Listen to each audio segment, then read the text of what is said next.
When Horror Meets Science Fiction. Brought to you in collaboration with Rue Morgue magazine.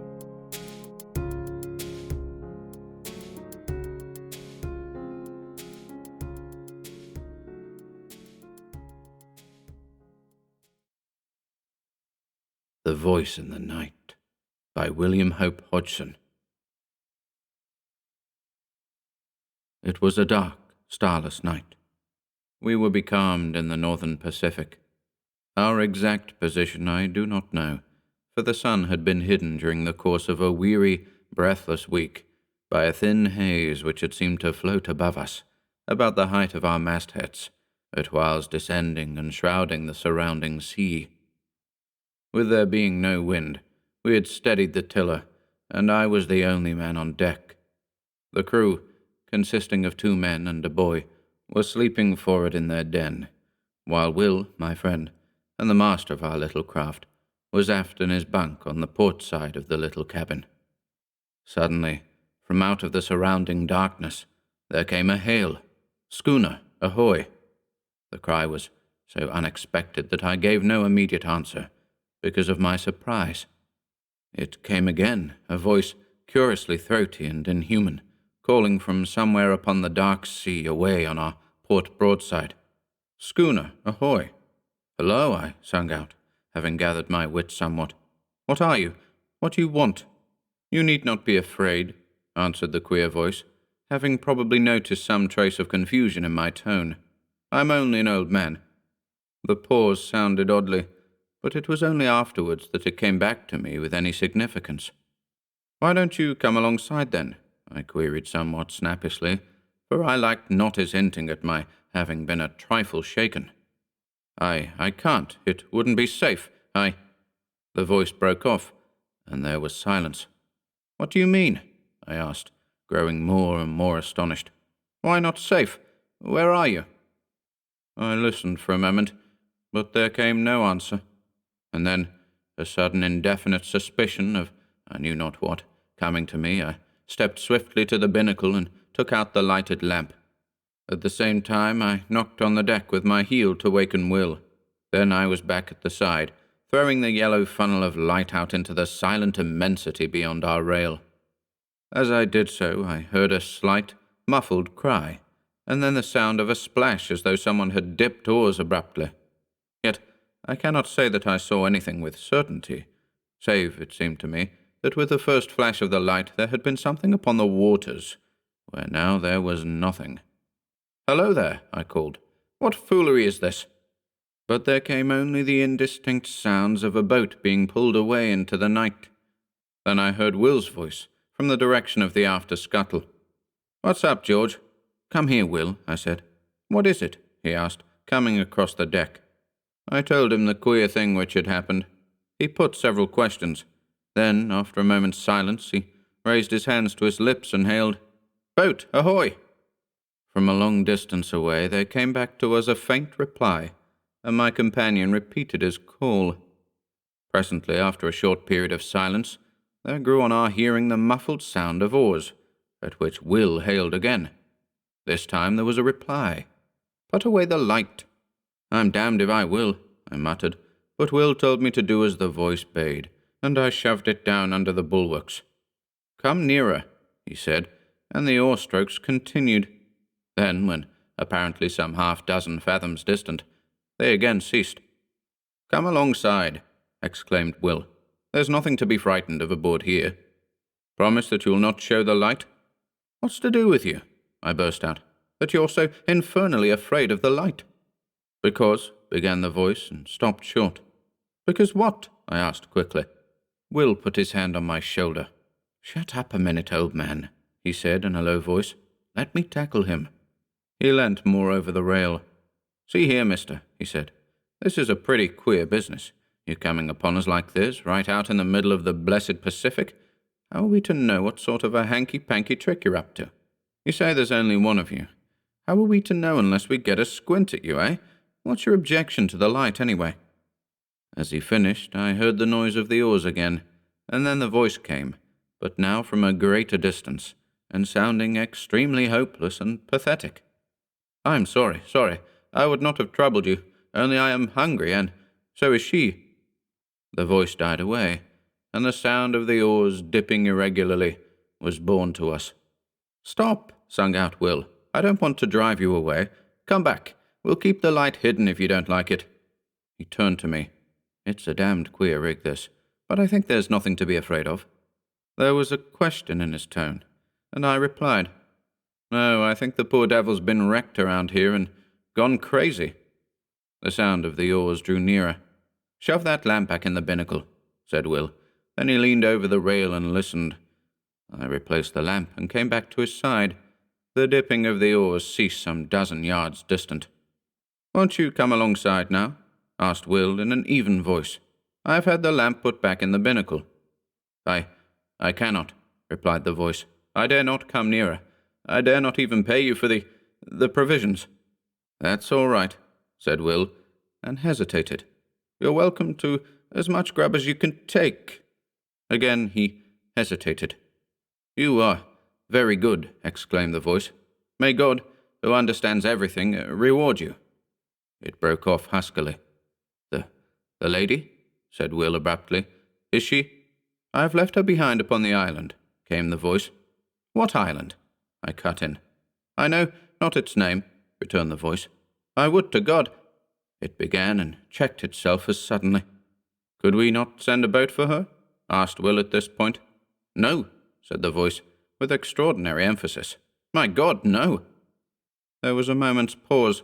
Then it added, in a tone which seemed a merited reproach, "It was because of our want I ventured, because her agony tortured me." "I'm a forgetful brute," exclaimed Will. "Just wait a minute, whoever you are, and I will bring you up something at once." In a couple of minutes he was back again, and his arms were full of various edibles. He paused at the rail. "Can't you come alongside for them?" he asked. "No, I dare not," replied the voice, and it seemed to me that in its tones I detected a note of stifled craving, as though the owner hushed a mortal desire.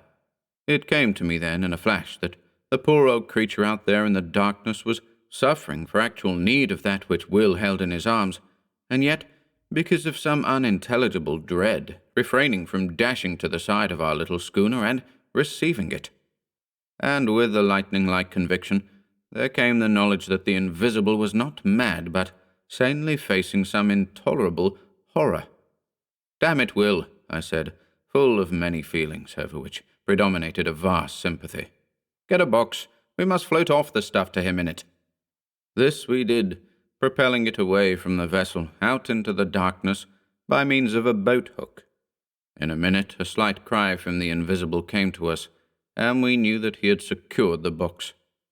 A little later he called out a farewell to us, and so heartful a blessing that I am sure we were the better for it. Then, without more ado, we heard the ply of oars across the darkness. "Pretty soon off," remarked Will, with perhaps just a little sense of injury. "Wait," I replied. "I think somehow he'll come back. He must have been badly needing that food." "And the lady," said Will. For a moment he was silent. Then he continued, "It's the queerest thing ever I've tumbled across since I've been fishing." "Yes," I said, and fell to pondering. And so the time slipped away, an hour, another, and still Will stayed with me, for the queer adventure had knocked all desire for sleep out of him. The third hour was 3 parts through, when we heard again the sound of oars across the silent ocean. "Listen," said Will, a low note of excitement in his voice. "He's coming, just as I thought," I muttered. The dipping of the oars grew nearer, and I noted that the strokes were firmer and longer. The food had been needed. They came to a stop a little distance off the broadside, and the queer voice came again to us through the darkness. "Schooner ahoy!" "That you?" asked Will. "Yes," replied the voice. "I left you suddenly, but there was great need." "The lady?" questioned Will. "The lady is grateful now on earth. She will be more grateful soon in heaven." Will began to make some reply in a puzzled voice, but became confused and broke off short. I said nothing. I was wondering at the curious pauses, and, apart from my wonder, I was full of a great sympathy. The voice continued. She and I, have talked, as we shared the result of God's tenderness and yours. Will interposed, but without coherence. I beg of you not to belittle your deed of Christian charity this night, said the voice. Be sure that it has not escaped his notice. It stopped, and there was a full minute's silence. Then it came again. We have spoken together upon that which has befallen us. We had thought to go out without telling any of the terror which has come into our lives. She is with me in believing that tonight's happenings are under a special ruling, and that it is God's wish that we should tell to you all that we have suffered since... Yes, said Will softly. Since the sinking of the Albatross. Ah, I exclaimed involuntarily. She left Newcastle for Frisco some 6 months ago, and hasn't been heard of since. Yes, answered the voice. But some few degrees to the north of the line she was caught in a terrible storm and dismasted. When the day came, it was found that she was leaking badly, and presently, it falling to a calm, the sailors took to the boats, leaving a young lady, my fiancée, and myself upon the wreck. We were below, gathering together a few of our belongings when they left. They were entirely callous through fear, and when we came upon the deck, we saw them only as small shapes afar off upon the horizon. Yet we did not despair, but set to work and constructed a small raft. Upon this we put such few matters as it would hold, including a quantity of water and some ship's biscuit. Then, the vessel being very deep in the water, we got ourselves onto the raft and pushed off. It was later, when I observed that we seemed to be in the way of some tide or current, which bore us from the ship at an angle, so that in the course of 3 hours, by my watch, her hull became invisible to our sight, her broken mast remaining in view for a somewhat longer period. Then, towards evening, it grew misty, and so through the night. The next day we were still encompassed by the mist, the weather remaining quiet. For 4 days we drifted through this strange haze, until on the evening of the 4th day there grew upon our ears the murmur of breakers at a distance. Gradually it became plainer, and somewhat after midnight it appeared to sound upon either hand at no very great space. The raft was raised upon a swell several times, and then we were in smooth water, and the noise of the breakers was behind.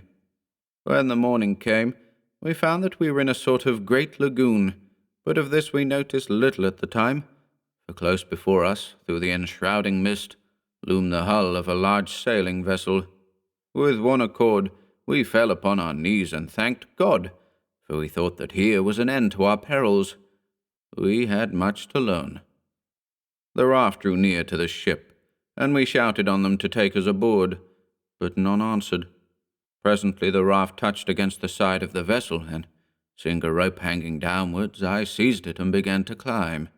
Yet I had much ado to make my way up, because of a kind of grey, lichenous fungus which had seized upon the rope and which blotched the side of the ship lividly. I reached the rail and clambered over it onto the deck. Here I saw that the decks were covered in great patches with grey masses, some of them rising into nodules several feet in height. But at the time I thought less of this matter than of the possibility of there being people aboard the ship. I shouted, but none answered. Then I went to the door below the poop deck. I opened it and peered in. There was a great smell of staleness, so that I knew in a moment that nothing living was within, and with the knowledge I shut the door quickly, for I felt suddenly lonely. I went back to the side where I had scrambled up.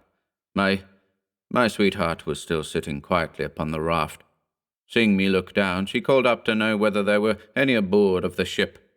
I replied that the vessel had the appearance of having been long deserted, but that if she would wait a little, I would see whether there was anything in the shape of a ladder by which she could ascend to the deck. Then we would make a search through the vessel together. A little later, on the opposite side of the decks, I found a rope side ladder. This I carried across, and a minute afterwards she was beside me.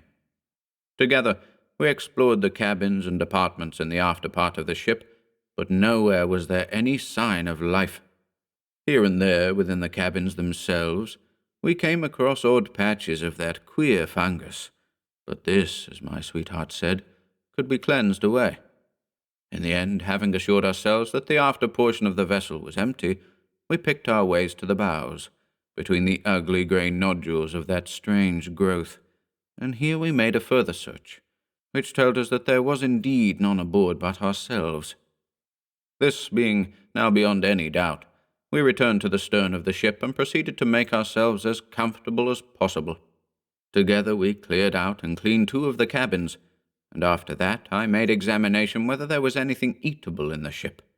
This I soon found was so, and thanked God in my heart for his goodness.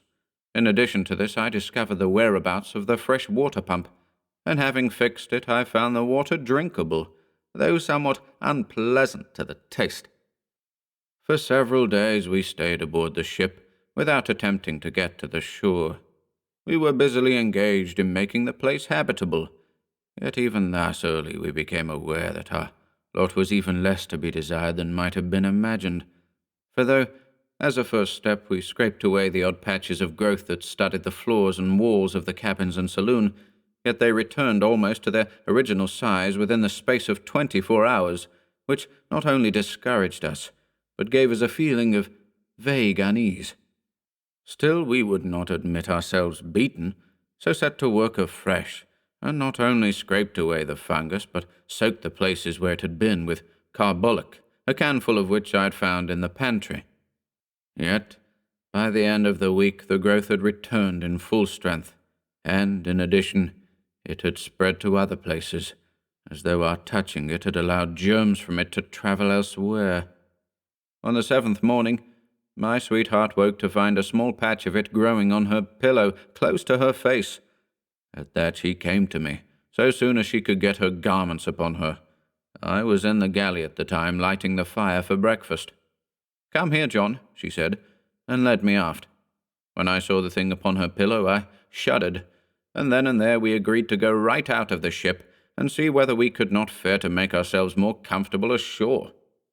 Hurriedly, we gathered together our few belongings, and even among these I found that the fungus had been at work, for one of her shawls had a little lump of it growing near one edge. I threw the whole thing over the side without saying anything to her. The raft was still alongside, but it was too clumsy to guide, and I lowered down a small boat that hung across the stern, and in this we made our way to the shore. Yet, as we drew near to it, I became gradually aware that here the vile fungus which had driven us from the ship was growing riot. In places it rose into horrible, fantastic mounds, which seemed almost to quiver, as with a quiet life when the wind blew across them. Here and there it took on the forms of vast fingers, and in others it just spread out flat and smooth and treacherous. Odd places it appeared as grotesque stunted trees, seeming extraordinarily kinked and gnarled, the whole quaking vilely at times. At first, it seemed to us that there was no single portion of the surrounding shore which was not hidden beneath the masses of the hideous lichen. Yet in this I found we were mistaken, for somewhat later, coasting along the shore at a little distance, we descried a smooth white patch of what appeared to be fine sand, and there we landed. It was not sand. What it was, I do not know. All that I have observed is that upon it the fungus will not grow, while everywhere else, save where the sand-like earth wanders oddly, pathwise amid the grey desolation of the lichen, there is nothing but that loathsome greyness. It is difficult to make you understand how cheered we were to find one place that was absolutely free from the growth, and here we deposited our belongings. Then we went back to the ship, for such things as it seemed to us we should need. Among other matters, I managed to bring ashore with me one of the ship's sails, with which I constructed 2 small tents, which, though exceedingly rough-shaped, served the purpose for which they were intended. In these we lived and stored our various necessities, and thus for a matter of some 4 weeks all went smoothly and without particular unhappiness. Indeed, I may say with much of happiness, for we were together. It was on the thumb of her right hand that the growth first showed.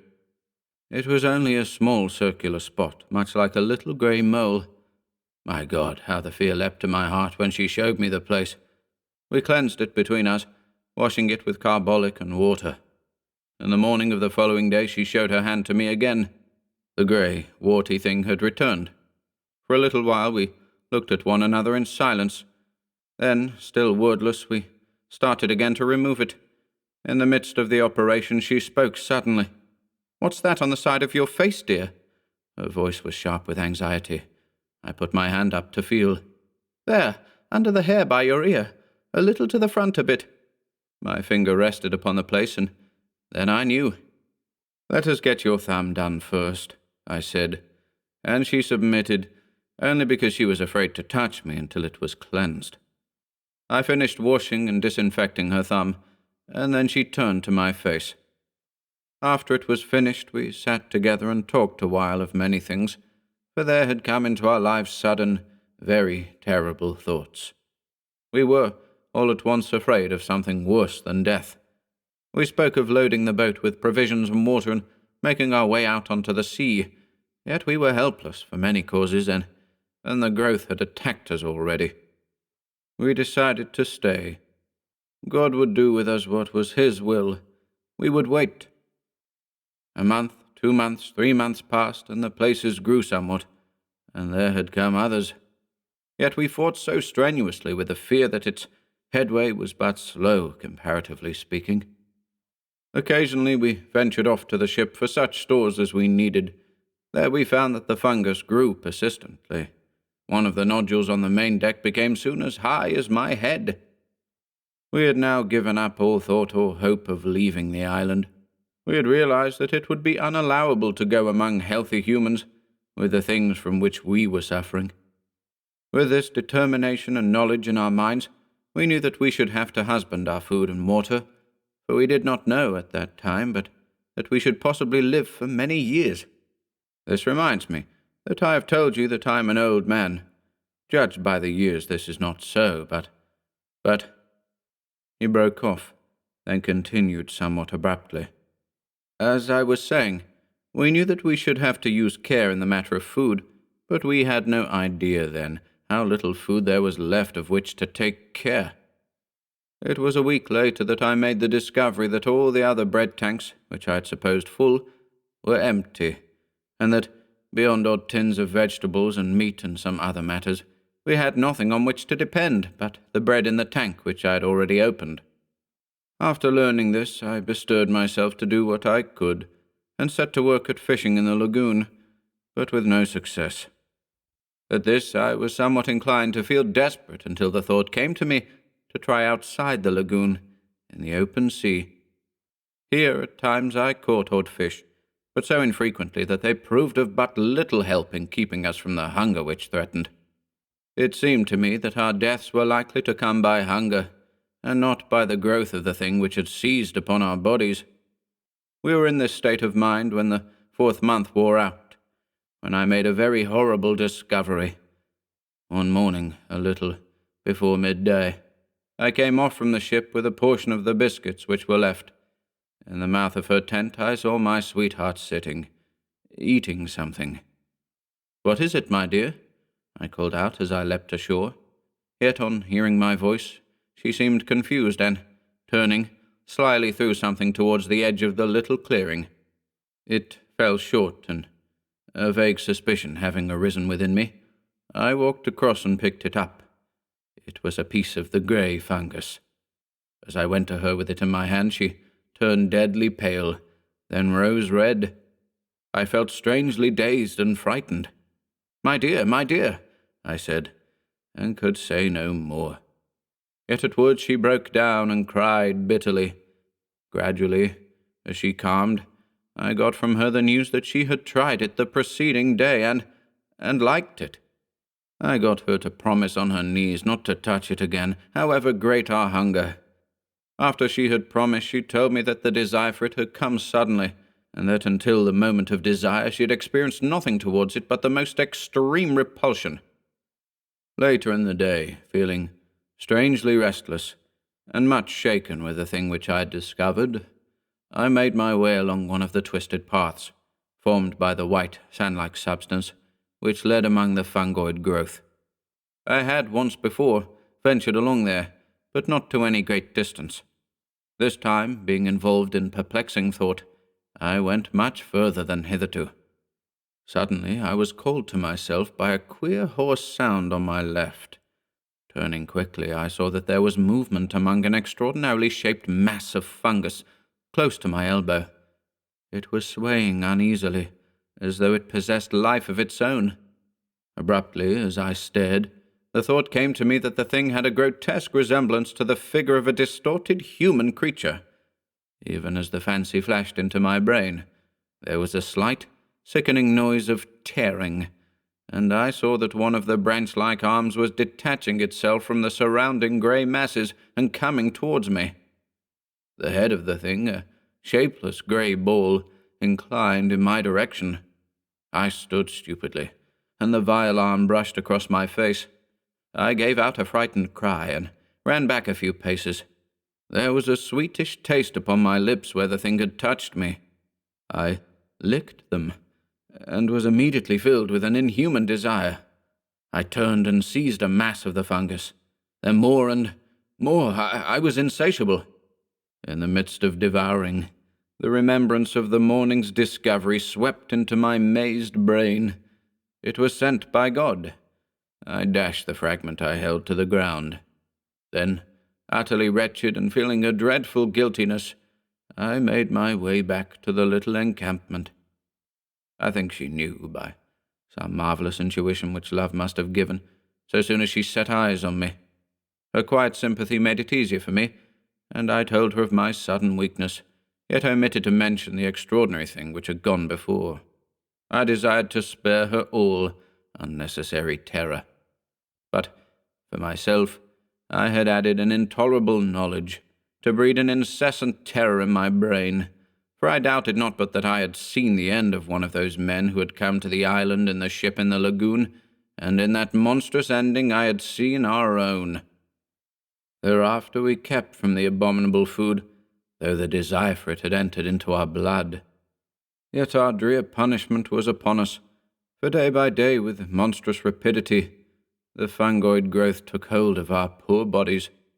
Nothing we could do would check it materially, and so, we who had been human became, well, it matters less each day. Only we had been man and maid. And day by day the fight is more dreadful, to withstand the hunger lust for the terrible lichen. A week ago we ate the last of the biscuit, and since that time I have caught 3 fish. I was out here fishing tonight when your schooner drifted upon me out of the mist. I hailed you. You know the rest, and may God out of his great heart bless you for your goodness to a couple of poor outcast souls. There was the dip of an oar, another. Then the voice came again, and for the last time, sounding through the slight surrounding mist, ghostly and mournful. God bless you. Goodbye. Goodbye, we shouted together, hoarsely, our hearts full of many emotions. I glanced about me. I became aware that the dawn was upon us. The sun flung a stray beam across the hidden sea, pierced the mist dully, and lit up the receding boat with a gloomy fire. Indistinctly I saw something nodding between the oars. I thought of a sponge, a great grey nodding sponge. The oars continued to ply. They were grey, as was the boat, and my eyes searched a moment vainly for the conjunction of hand and oar. My gaze flashed back to the head. It nodded forward as the oars went backward for the stroke. Then the oars were dipped, the boat shot out of the patch of light, and the thing went nodding into the mist.